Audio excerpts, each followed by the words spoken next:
E aí pessoal, tudo bem com vocês? Bom dia, boa tarde, boa noite. Não sei que hora que vocês vão estar assistindo esse vídeo, né? Mas hoje a nossa aula é sobre a origem do universo e do sistema solar, tá bom?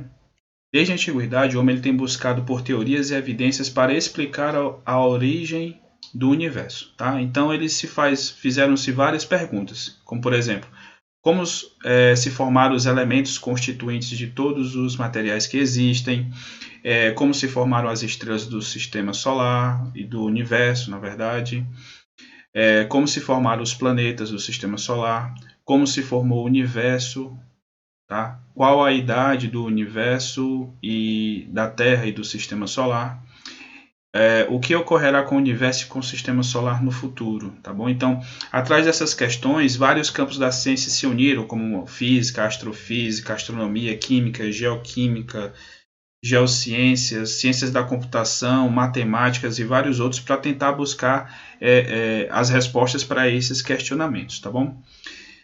Em princípio, a ciência mostrou que existem aglomerados de estrelas e esses aglomerados de estrelas são chamados de galáxias. Então, a ordem do tamanho das galáxias é em torno de 100 mil anos-luz. Então, essa é a distância que é percorrida pela luz durante um ano. Então, se nós formos observar que a luz ela percorre aproximadamente 300 mil quilômetros por segundo, então a distância percorrida pela luz durante um ano são de aproximadamente 9,46 trilhões de quilômetros.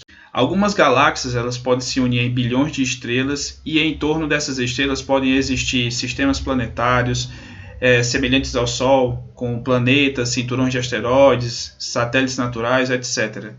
Hierarquicamente, temos superaglomerados que podem unir centenas e a milhares de galáxias, tá? E os aglomerados, com algumas dezenas de milhares de galáxias. Existem aproximadamente 170 bilhões de galáxias no universo observável a partir da Terra. Bem, observações do universo mostram que existem três tipos básicos de galáxias: as elípticas, as espiraladas e as irregulares. As galáxias espiraladas ou em forma de espiral, elas são formadas por corpos celestes, gases e poeiras, que formam os braços em forma de uma hélice partindo do centro que é bem denso, tá? As galáxias elípticas, elas possuem uma forma ovalada, quase que circular, e possuem pouca poeira, poucos gases e estrelas são relativamente jovens, tá? E nós temos também as irregulares, que não têm uma forma definida, tá certo? Apresentando cores e formatos dos mais variados possíveis. A nossa galáxia, a Via Láctea, em onde vivemos, ela possui uma forma espiral, tá? E o sistema solar está localizado na periferia, tá? Dos seus braços espirais. Nessa imagem aqui, nós conseguimos observar de forma mais simplificada, mais ou menos onde é que está o Sol, tá? Os astrônomos, eles denominam esses braços de diversos nomes, tá? Nós, na Via Láctea, temos o braço de Norma, braço de Escunto Crux, braço de Carina Sagitários, braço de Órios e braço de Perseu. Embora ainda não se saiba do que realmente originou o universo conhecido, a teoria mais aceita hoje é a teoria do Big Bang, tá? Então acredita-se que a partir de um ponto com uma concentração de massa, energia e temperatura virtualmente infinitos, tá? Ocorreu uma imensa expansão que deu origem às partículas que iniciaram o universo conhecido, tá? O espaço e o tempo também. Este início representou uma grande expansão ou explosão, tá? Que deu origem ao tempo e às leis que dominam a matéria conhecida. Hoje sabe-se que as galáxias elas estão se afastando uma das outras, tá? O que significa que o universo ele está se expandindo. Tá? Este fenômeno ele foi detectado a partir do chamado efeito Doppler, tá? Onde foi medida a variação do espectro luminoso que se modifica à medida que a galáxia se afasta ou se aproxima do ponto de observação. Tá? Antes da descoberta de que o universo ainda continua se expandindo, havia uma crença no modelo estacionário, ou seja, que estava postulada que haveria uma grande estabilidade entre as condições de gravidade e densidade do universo. Friedman e Lemaître partiram das compilações das equações do campo gravitacional de Einstein, adotando a hipótese do universo homogêneo no espaço, mas descartaram a ideia de um universo imutável no tempo. Isso lhe permitiu chegar, entre 1922 e 1927, a um conjunto de soluções que descreviam o universo em expansão em todas as direções, com as galáxias se afastando umas das outras. Essa expansão teria originado a partir de uma singularidade, seria a concentração de toda a massa e energia do universo em um único ponto matemático de massa e densidade infinita. Bem, a partir das descobertas de Lemaitre e Friedman, Edward Hubble, um astrônomo norte-americano, ele descobriu que o espectro da luz proveniente das galáxias distantes apresentava um redshift, ou seja, um desvio para o vermelho. E ele, através dessas medições de Hubble, ele mostrou que quanto mais longe estivesse uma galáxia, mais para o desvio do vermelho essa galáxia teria, o que indicaria que ela teria uma velocidade ela estaria se afastando do nosso ponto de observação. Fazendo essa relação entre as velocidades de expansão e as distâncias de cada galáxia, ele encontrou um valor constante, atribuído ao seu nome constante de Hubble, tá certo? A partir daí criou-se todo o início da teoria do Big Bang. Outro tipo de descoberta que foi significativa para a ideia da teoria do Big Bang foi a ideia dos radioastrônomos Arnold Penzias e Robert Wilson, que descobriram um fraquíssimo ruído que vinha de todas as direções do céu.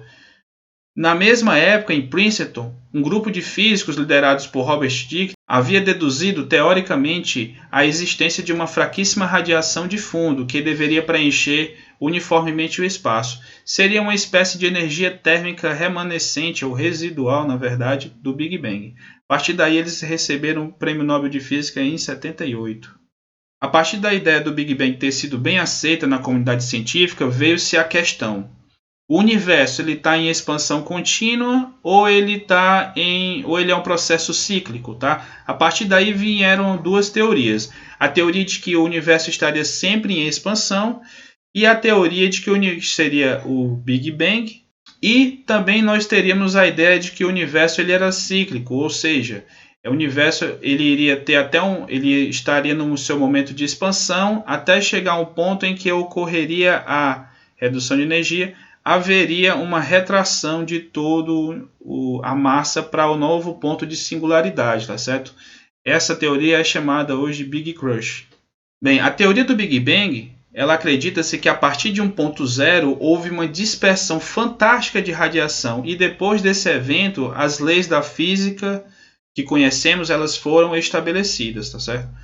Nos primeiros milissegundos tudo seria radiação, tá? E a temperatura do universo seria extremamente alta. Ocorreu então a criação contínua do espaço, com o surgimento das quatro forças fundamentais da natureza: força eletromagnética, força nuclear fraca, força nuclear forte, força da gravidade. Nesta fase inicial, que é chamada de fase inflacionária, acredita-se que nesse período a velocidade de expansão tenha superado a velocidade da luz, através de cálculos hoje de astrofísicos e físicos. Após essa fase inflacionária, desse período de alta velocidade de expansão, o universo ele se expandiu numa velocidade relativamente contínua, baseada na constante de Hubble. E o resultado é o atual raio de cerca de 15 bilhões de anos-luz que hoje o universo tem. Aqui é um exemplo mostrando um GIF mostrando como seria a expansão do universo a partir de um ponto de singularidade, tá? Nessa imagem nós conseguimos observar bem um esquema de como seria a questão do universo, tá certo? Bem simplificada. Teríamos o tempo aqui em milissegundos e nós teríamos a relação de que tudo era energia. Após o Big Bang nós não conhecemos o início, o ponto inicial, mas vemos que teríamos a parte de radiação, geração da alta energia de raios cósmicos com partículas, as menores partículas que conhecemos hoje, tá? E radiação também. E a partir daí nós temos a expansão de todo o universo. Nós teríamos a formação dos primeiros elementos químicos, posteriormente das primeiras estrelas, posteriormente galáxias, aglomerado de galáxias e tudo que conhecemos, tá? Nessa imagem nós conseguimos observar também essa relação de expansão do universo, tá certo? Nós teríamos aqui a fase inflacionária, nós teríamos aqui a radiação de fundo e nós teríamos todo o nosso universo em expansão. Formação da energia escura, formação das galáxias, planetas, etc. Nós teríamos aceleração também da nossa expansão. Nesse quadro, nós conseguimos observar de forma simplificada como seriam as etapas progressivas da evolução do universo, a partir dos fenômenos gerados pelo Big Bang. Tá? Nessa fase, nós teríamos, no início, o fim do período planctoniano, superação da gravidade, separação das forças nuclear forte e fraca, fase inflacionária, separação das forças nuclear fraca e força eletromagnética, teríamos a estabilização dos quarks, estabilização dos prótons e nêutrons, estabilização aqui dos núcleos de hidrogênio. Quando o resfriamento ele permitiu a captura dos elétrons pelos átomos da formação, após cerca do primeiro milhão de anos, o universo tornou-se transparente, porque tudo era radiação, e ele era constituído primariamente de hidrogênio e hélio. Após alguns milhões de anos, formaram-se as primeiras galáxias. E como elas formaram? Ou seja, elas eram provenientes de grandes massas de gás, grandes nuvens de gás. E estes começaram a se condensar em torno de seus núcleos, tá? Devido à força da gravidade, e cada núcleo quente menor neste aglomerado iria se tornar as primeiras estrelas. Hoje acredita-se que as primeiras galáxias com suas estrelas elas surgiram por volta de 13 a 15 bilhões de anos atrás. Os cálculos mais recentes sugerem mais exatamente 3,7 bilhões de anos. Estimativas também sugerem que a Via Láctea teria cerca de 8 bilhões de anos e o Sistema Solar 4,5 bilhões de anos. As estrelas elas nasceram a partir da concentração e posterior adensamento de nuvens de gás que formam nebulosas, constituídas por hidrogênio e hélio, tá? Os primeiros elementos a serem formados, além de outros gases e partículas sólidas constituintes de poeira estelar. Acredita-se que o Sistema Solar ele já tenha se formado há aproximadamente 4,5 bilhões de anos e teve início em uma supernova, cuja massa seria de aproximadamente 8 massas solares.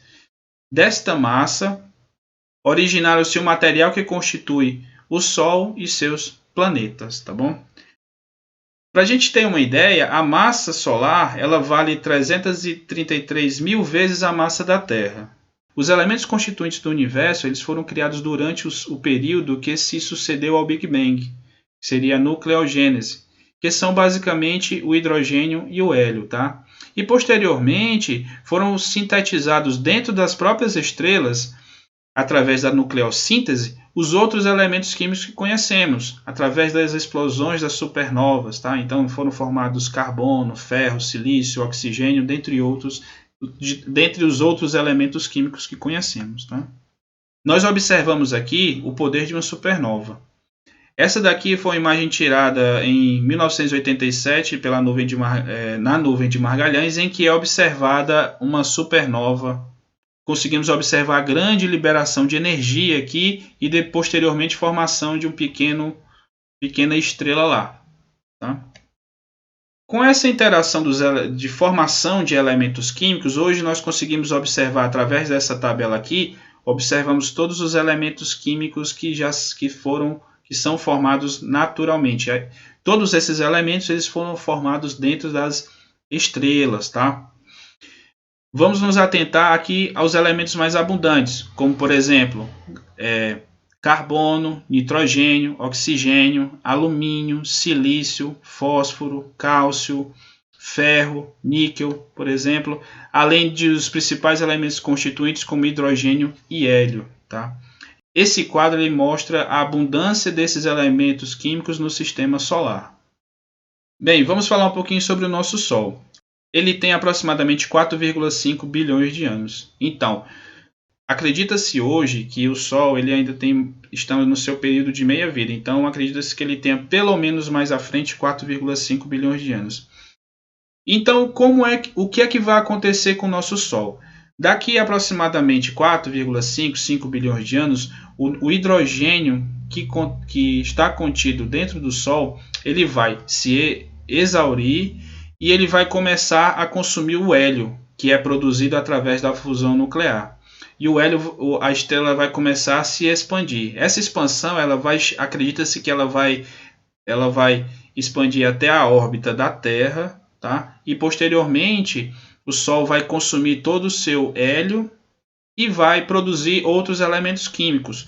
Quando o elemento químico ferro for iniciar a ser consumido, o Sol ele explodirá, formando posteriormente uma anã branca, tá? Ou uma anã negra. Nesse quadro, nós conseguimos observar a hierarquia das estrelas observadas até hoje, tá certo? O nosso Sol ele está aproximadamente situado aqui nessa zona central aqui, tá bom? Mas o nosso Sol ele é uma estrela pequena, tá? Em comparação com outras estrelas que nós conhecemos. Nós temos as gigantes, as subgigantes, as gigantes vermelhas, as gigantes azuis. Tá? Hoje, a maior estrela que nós conhecemos é a VI Canis Majoris. Tá? Bem, no nosso sistema solar, as estrelas gigantes vermelhas queimam seu combustível mais rapidamente, tá certo? Enquanto que as estrelas menores, como o nosso Sol ou mesmo as anãs brancas, elas consomem muito lentamente. Bem, ao final de uma vida de uma estrela, principalmente das estrelas, as gigantes, as supergigantes vermelhas, o seu núcleo vai entrar em colapso sobre a força da própria gravidade e pode vir a formar uma nebulosa com uma estrela de nêutrons no seu centro, ou mesmo, em caso de estrelas maiores, um próprio buraco negro. Tá? Se nós formos observar aqui essas duas imagens, nós vemos que o tamanho do Sol em comparação com a maior estrela, uma estrela do tipo gigante vermelha. Tá? E aqui na imagem da direita nós conseguimos observar a nebulosa de Anel, uma estrela planetária aqui que explodiu, tá certo? E formou esse anel de expansão. Bem, mas vamos falar um pouquinho sobre o nosso sistema solar, tá? Além do Sol, o nosso sistema solar ele é constituído por planetas anões, satélites, asteroides, cometas e partículas de gás e poeira, tá? Então a distribuição dos planetas e sua natureza física, ela é o resultado de eventos que atuaram na formação dos planetas, tá? Assim, os 4 primeiros planetas, eles são do sistema solar, eles são pequenos e rochosos, enquanto que os 4 planetas posteriores, mais externos, considerados planetas externos, eles são grandes e gasosos, tá? Aqui nós observamos de forma simplificada a representação do nosso sistema solar. Esses 4 primeiros planetas são planetas rochosos, tá? E esses 4 planetas que nós temos aqui são gasosos, tá certo? Nós também temos planetas anões, tá certo? Ceres, que está entre Marte e Júpiter, e temos também aqui que Plutão e outros planetas que também são considerados como planetas anões, tá? E como se deu a formação do sistema solar? Bem, o sistema solar ele deve ter surgido a partir do colapso de uma nuvem molecular gigante formada por gás e poeira, como a maioria das estrelas são formadas. Tá? Com o aumento da gravidade, uma protoestrela se formou no seu centro. E com o incremento da gravidade, a fusão termonuclear teve início. Em torno dessa estrela nascia um disco protoplanetário, quer dizer o quê? O início da formação e aglutinação da poeira que circundava esse Sol que foi gerado. Ocorreu o início da aglutinação, formou-se com os restos dessa nebulosa que estava aqui ao redor do Sol, e a rotação começou a aglutinar mais matéria para formar os primeiros protoplanetas. Tá? Aqui nós conseguimos observar que o início era tudo nuvens de gás, tá certo? Gás e poeira. Através da aglutinação aqui no centro, houve uma concentração maior de gás e poeira e, através do colapso, iniciou-se a fusão termonuclear desses gases, tá? Principalmente hidrogênio e hélio, gerando aí o nosso Sol, tá bom? O restante do gás que estava ao redor dessa estrela, nós conseguimos observar aqui no lado esquerdo aqui, iniciou-se um ciclo de rotação e aglutinação do material que estava aqui próximo ao Sol. O material rochoso estaria aqui mais próximo ao Sol, gerou os planetas rochosos, e todo o gás e poeira após a fusão termonuclear foi expandido e ficou nas partes mais externas do nosso sistema solar, gerando os planetas gasosos, tá bom?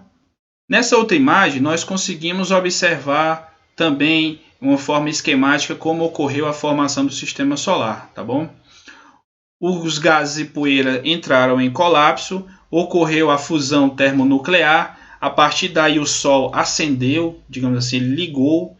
Essa liberação de energia através do Sol ter sido gerado fez com que a matéria mais densa ficasse mais próxima ao Sol e a matéria mais leve, menos densa, ela se expandisse e fosse para a periferia do sistema solar.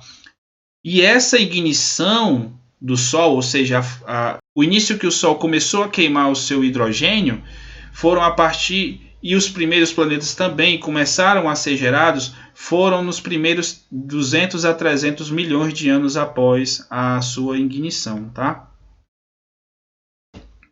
Aqui nós conseguimos observar que, após o evento de acreção do material, ou seja, todo aquele material que estava ao redor do Sol, estava sendo aglutinado para gerar os primeiros protoplanetas, eles passaram por um estágio de fusão. E esse estágio ele foi condicionado pelo intenso calor produzido pelos isótopos radioativos presentes naquela nuvem de gás e poeira que estava circundando o Sol após a ignição do Sol, existente em uma grande quantidade de material reunido, tá? A partir daí, os protoplanetas eles começaram a se aquecer e uma grande parte da massa que estava no seu estado líquido, ou seja, quando estava ocorrendo o choque de outros materiais dentro desses protoplanetas e o planeta estavam todos aquecidos, eles estariam como se estivessem no estado líquido, tá certo? Os planetas começaram a sofrer a diferenciação química, que de acordo com as concentrações de elementos existentes em cada protoplaneta. Tá? Ou seja, essa diferenciação ela resultou na formação de um núcleo interno metálico, tá? Constituído principalmente de ferro e níquel, envolvido por um manto de material silicático, sílica e alumínio. Tá? Nós vamos conseguir observar isso. Como seria isso? Imaginem os protoplanetas em forma de uma bola incandescente pastosa, tá? E todos os elementos químicos que estavam presentes daquela aglutinação, os mais densos, como níquel e ferro, eles foram para o centro do planeta, formando os núcleos metálicos, tá? E toda a porção externa foi gerada por material silicático, tá? Isso vai ser importante para quando nós formos estudar a estrutura interna da Terra, tá bom? Bem, como eu comentei, os elementos mais pesados foram para as zonas mais profundas do planeta, tá? E os mais leves e mais abundantes também foram para a superfície. Tá? Os planetas externos, com sua massa mais rica em hidrogênio e hélio, acabaram formando núcleos interiores sólidos de material silicático, tá? Envolvido por uma espessa atmosfera gasosa, de gases relativamente densos também, leves e densos. Tá? Mas como se sabe tanto a respeito do nosso sistema solar? Os asteroides eles são as testemunhas da formação do sistema solar e guardam informação da idade e da composição inicial do nosso sistema, tá bom? Durante os primeiros bilhões de anos do sistema solar, o processo de bombardeamento e colisão entre planetas foi intenso, envolvendo corpos de tamanhos muito variados. Este jogo de forças podem ter causado a destruição de aglomerados iniciais que poderiam vir a se tornar protoplanetas. ou outros fragmentos também eles foram aglutinados para dentro desses protoplanetas. Os fragmentos que restaram e ficaram vagando pelo sistema solar são o registro mais antigo desses planetas ou protoplanetas iniciais. E como nós também conseguimos adquirir esses dados? As faces esburacadas de planetas como Marte, Mercúrio, Vênus e a própria Lua são um registro da ferocidade desse bombardeamento. Nós conseguimos observar aqui as crateras na Lua aqui, de tamanhos variados, tá certo? De centenas até milhares de quilômetros. Quando os cientistas analisaram as amostras de asteroides que impactaram a Terra, além das recentes análises de sondas espaciais em asteroides e em cometas e outros asteroides, puderam desvendar parte da história da formação do Sistema Solar. Além dos asteroides que nós conhecemos, as amostras coletadas na Lua pelas missões Apollo indicaram datações superiores a 4 bilhões de anos, intermediárias entre 3,8 bilhões de anos e as mais jovens de 3,2 bilhões de anos. E como esses fragmentos de asteroides eles foram gerados? Como nós sabemos tanto sobre isso? Bem, para a formação do Sistema Solar e dos asteroides, que como observamos hoje, após o período de fase de acreção, se o material não teve tanto tempo suficiente para ocorrer a migração dos elementos químicos para as zonas mais profundas e ocorrer a diferenciação, nós vamos ter primeiro a fragmentação deles, tá? Essa fragmentação pode ter sido por uma explosão interna ou mesmo por choque de outro material de tamanho maior. Esse esquema simplificado aqui ele mostra a origem dos asteroides através da sua fragmentação dos corpos celestes do Sistema Solar durante o período de intensas colisões e impactos ocorridos durante a fase inicial do sistema, tá bom? Como nós podemos observar, após o período de acreção, nós podemos observar dois tipos de formação dos asteroides, ou por fragmentação ou por diferenciação e fragmentação posterior. Como seria isso? Após o período de acreção, durante um período curto de tempo, pode ter ocorrido a fragmentação do corpo, ou por geralmente por um choque de outro asteroide ou outro protoplaneta de tamanho maior. Posteriormente, outro momento também é através da diferenciação. Como seria isso? Esse protoasteroide ou protoplaneta que estaria ali sofrendo os processos de acreção, teve tempo suficiente para ocorrer o processo de diferenciação, ou seja, ocorreu a migração dos elementos mais pesados para o centro, para o núcleo, e os elementos mais leves foram para a superfície, formando aqui um núcleo, um manto e uma pequena crosta nesse protoplaneta. Posteriormente, através da fragmentação desse protoplaneta, através de choque com outros protoplanetas, por exemplo, outros asteroides, ocorreu a fragmentação. Na fragmentação em que não houve tempo suficiente de diferenciação, nós vamos ter a geração dos asteroides os condríticos, tá bom? E na formação, quando já ocorreu a diferenciação, na fragmentação, quando já ocorre a diferenciação, nós vamos ter a formação de acondritos e sideritos, que são tipos específicos de meteoritos, tá bom? Vamos observar isso no próximo slide. Bem, os meteoritos eles podem ser classificados de acordo com essa tabela aqui, em meteoritos rochosos, meteoritos férreo-pétreos e meteoritos metálicos, tá bom? Os meteoritos rochosos eles podem ser divididos em condritos e acondritos, e os meteoritos ferro-pétreos eles apresentam composição de minerais silicáticos e material metálico, principalmente de ferro e níquel. Os meteoritos metálicos ele têm composição especificamente de ferro e níquel, tá bom? Nós vamos observar no próximo slide um pouquinho mais sobre eles, tá? Aqui nós conseguimos observar bem as diferenças entre os meteoritos, entre os tipos de meteoritos encontrados na Terra. Nós temos os acondritos, que são semelhantes às nossas rochas que nós conseguimos observar, ricas em plagioclásio e também minerais metálicos, tá? Nós temos o meteoritos condritos, tá? Que seria semelhante à nossa crosta continental. E nós também, outro exemplo aqui que nós conseguimos observar é o meteorito siderito, tá? Em que aqui é a formação principalmente de ferro e níquel. Outra questão que nós conseguimos observar são as marcas do bombardeamento cósmico, tá? Por exemplo, a face sul da Lua, nós conseguimos observar várias crateras que evidenciam esse choque contínuo de fragmentos de rocha ou fragmentos de meteoritos na própria superfície dos planetas e dos satélites, tá? Outro exemplo aqui são nas superfícies não é de Vênus, é de Mercúrio, peço desculpas, tá? E aqui na superfície de Marte conseguimos observar também esse bombardeamento cósmico, tá? Bem, por que não observamos isso na Terra? Bem, devido à dinâmica que atuou na superfície do planeta, onde grande parte das primeiras massas continentais que se formaram e que guardaram as feições dos impactos antigos de corpos extraterrestres contra a superfície já foram recicladas através dos mecanismos de fusão e formação da litosfera. Além disso, ao contrário dos outros planetas internos, tá, que não possuem atmosfera, nem processos biológicos ou ciclos hidrológicos, o processo de desgaste, transporte e soterramento das rochas da superfície da Terra acabaram por apagar de forma relativamente rápida as feições de impactos na superfície dos escudos continentais.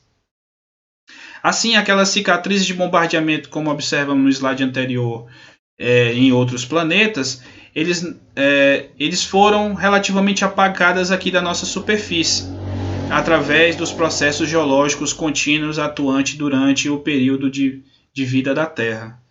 Mas existem algumas dessas cicatrizes ainda que nós conseguimos observar. Como, por exemplo, aqui, uma cratera aqui na África, tá? Esse modelo de cratera aqui que nós conseguimos a zona de impacto e a zona da cratera aqui todinha, tá? Essa é uma zona aqui na Serra da Cangalha aqui no Brasil. E aqui nós conseguimos observar uma relação de todos os impactos já catalogados aqui na superfície da Terra. Os mais famosos são esse aqui no Brasil, são os mais conhecidos, tá, para nós. E o mais famoso é esse aqui de Chicxulub, tá? Que esse aqui é atribuído à extinção dos dinossauros. Bem, no sistema solar, um outro fator importante é a formação da nossa Lua, tá? E suas influências nos ciclos biológicos e hidrológicos do nosso planeta. Acredita-se que nossa Lua ela tenha se formado a partir de um choque de um protoplaneta quase do tamanho da Terra, um pouquinho menor. E esse choque ele teria causado a injeção de material da Terra que viria a se aglutinar e originar a Lua ao redor do nosso planeta. Bem, há evidências para essa proposição e elas foram encontradas em amostras obtidas pelo programa Apollo também, onde foram analisadas e mostraram uma estreita semelhança com as rochas da Terra, como a crosta terrestre. A Lua, ela apresenta, nas missões Apollo, foram observadas rochas com composição basáltica e rochas com composição granítica, tá? Depois vamos saber um pouquinho essa relação, essa diferença entre eles.